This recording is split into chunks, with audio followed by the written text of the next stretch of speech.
on the Fox News channel. The question about whether America would get involved in the situation in Syria may have taken a turn at this point, as we have found out that inside that country, sarin gas, a chemical weapon, has been mixed, which means it can be used. If they weaponize it, load it up, put it in planes, and drop it as bombs onto their own people. If that were to happen, we know from our own government, from our Secretary of State, and from President Obama, that is a red line for this country to get involved along with NATO. Let's bring back by phone Jennifer Griffin. Jennifer, we've been talking kind of pointedly about Syria itself, a little bit about Turkey. I want to talk with you now about Lebanon, because they've seen some of the fighting in Syria spill over. But what you have inside Lebanon is Hezbollah. You have potentially for some of our enemies to get involved in this situation. Tell me what that might look like.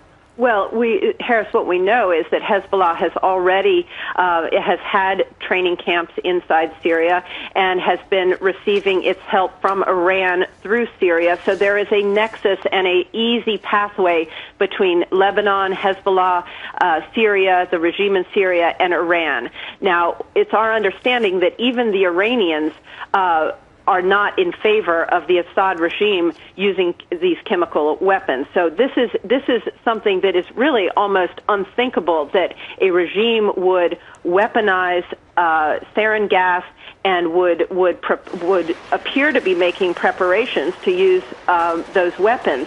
That is what has people concerned in Washington tonight. It is a red line, as you said, but there is very little that the U.S. can do to stop the Assad regime, because if, as we mentioned, this sarin gas, once it is mixed, it has to be used within a certain number of days, within 60 days. So this puts the Obama administration in a very difficult position. It puts NATO in a very difficult position. Is there something preemptive that it must do in order to prevent the Assad regime from using these weapons? Is there any warning or emissary that can be sent to tell them that this is a red line and it should not be done? Excellent question about moving preemptively, because the red line would mean that basically people would have to die, Jennifer, in order for that line to be crossed. So then you ask, can something be done to keep that from happening? Real quickly, Al-Qaeda and other militants sometimes will move in and cede ground when these conflicts are happening. Well, I think that what we've been seeing in Syria, and because the situation has been festering in Syria for such a long time, you have seen various factions taking advantage of the anarchy.